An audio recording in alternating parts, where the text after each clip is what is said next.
Hello everybody and welcome back to another Deep Ogre review. Today we're going to be taking a look at the brand new actually, the Target exclusive Retro Spider-Man, Cyborg Spider-Man.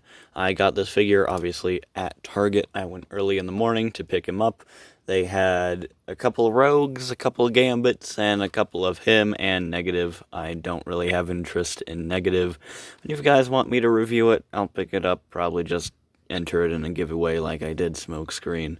There will be a Christmas giveaway, which I will be announcing on the YouTube channel and in my Instagram, because the last giveaway I did for Earthrise Smokescreen was just on my Instagram, but this time it'll be on both. Anyway, without further ado, I love this figure. Let's get right into it.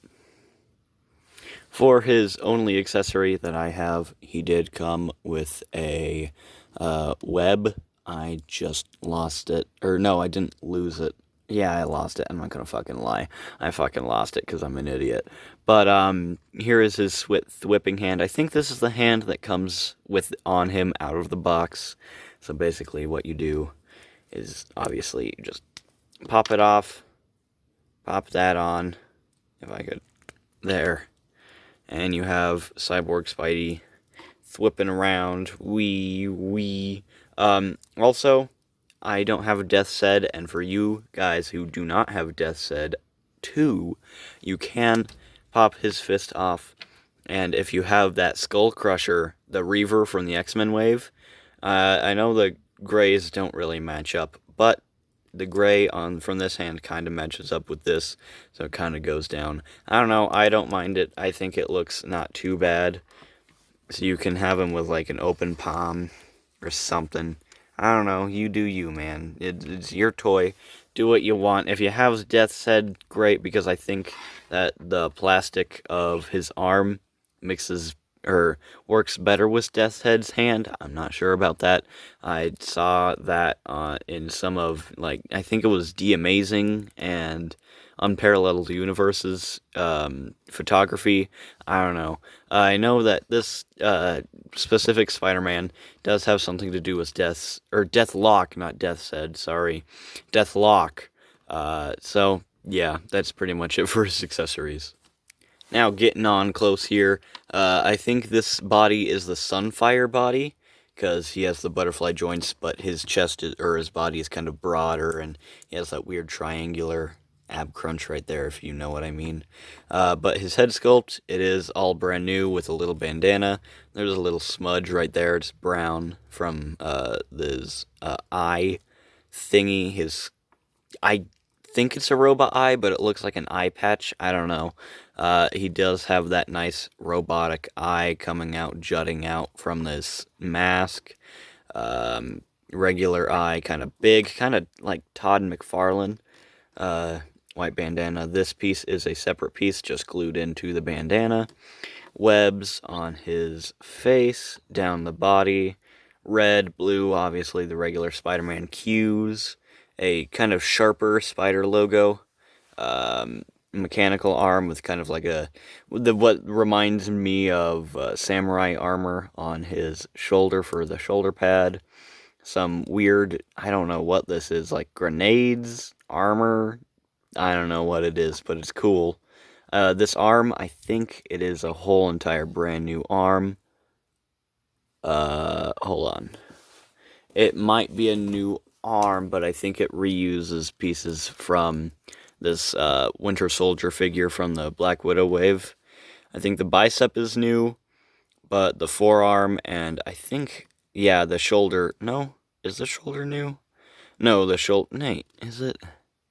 No, the shoulder is new, but the forearm is reuse. You have like a weird wrap around his wrist. Obviously, the open hand, the fisted hand is the same, so it doesn't really make that much of a difference. Belt right here, yellow belt with a lot of pouches going around. Cyborg ass. This band that really likes to fall down or ride too far up. I don't know what it wants to do. It wants to fuck with my feelings. You have the beautiful thigh sculpt, the muscles bulging, the knees, the ankles, the feet. He has duck feet. I don't know, man. The webbing on this figure is really good. No messes at all, honestly. So that is a huge, gigantic plus. So for articulation, he has that disc hinge up at the neck, so he can look up about that far, down about that far. He can tilt all the way around. Full 360. Mine is a little tight on the cybernetic arm. Butterfly joints on both sides. Arm can go up about that far. Cyborg arm, due to the shoulder pad, can only go out about that far. Bicep swivel on both arms. Double jointed elbow that goes up way past 90. And this side goes about the same. Yeah, about the same. When I got it out of the box, this dude was super tight. I don't know what happened. I didn't do anything to him, especially his arm. It was super tight. But over time, I just kind of wore it out, I guess. I just got it, like, what was it, yesterday? So, I don't know. By ab crunch can go forward that far, back about that far. Waist swivel, which like moves the belt up, and the belt is kind of warped on mine, so it kind of has like a U shape, and I don't know, man. Legs can kick up about that far, back about that far. Beautiful spread, thigh swivel, double jointed knee, cannot, oh, he can kick his belt. Boot rotation, foot can go up about that far, down about that far, and ankle pivot.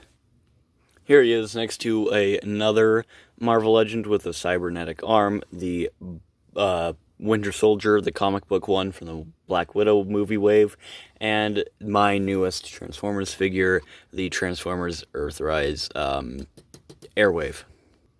Here he is next to the Kraven the Hunter, or I think it was Kraven's Last Hunt 2-pack, a symbiote Spiderman. Oh, he does not like to stand, at least for me. And my one of my newest figures, the Spider-Punk figure. Here he is next to some of his most famous villains. Venom, or from the movie Last Review, also go check that one out. And the Marvel Legends Green Goblin. Honestly, what do I think of this figure? I think it's amazing. Especially, I don't have the retro Spider-Man, or else I would have showed him in the comparisons, but especially if, like, I'm already thinking of a plot line I can use this Spider-Man in. I promise you. It's going to be good. This figure is also very good. Some hindrances on, his his arm going out, and honestly, his arm is kind of gummy. If you can see that, it likes to bend, but I think that's just because of the plastic they use to get that grayish, silverish type look. Gunmetal, amazing. The paint on this guy, pretty good. Obviously, there's that one mishap right there, and then you have a lot of that red, a lot of that red bleeding on into his headband, but his headband is very nicely sculpted. Everything on this guy is very nicely sculpted. Nothing a lot that gets in the way, but this strap does, as I mentioned, and you have to turn it around. You have to decide, okay, does the long way go on this way? Sure, do that. That fits the best, at least for me. Do whatever makes you happy. If you do have Deathlock, like I said, not Death's Head, like I also said, you can use his open hand. I know he has one that matches this arm, but if you have Skull Crusher, then you can fudge it in. It works without silver, with silver, whatever you need to do to make yourself happy. I just really like the open hand. He can have it like, who am I? Or like choking somebody out with his cybernetic arm. I don't know. I think this figure is pretty cool. The potential for storyline and photography and everything else above is really nice. I really love this figure. I recommend it if you can find it. I was lucky enough to be able to go at like 8 o'clock, 9 o'clock in the morning to get him. So, yeah. Anyway, guys, if you like the review, like it, subscribe, hit that bell notification so you never miss an upload, and see you guys on the flip side. Peace.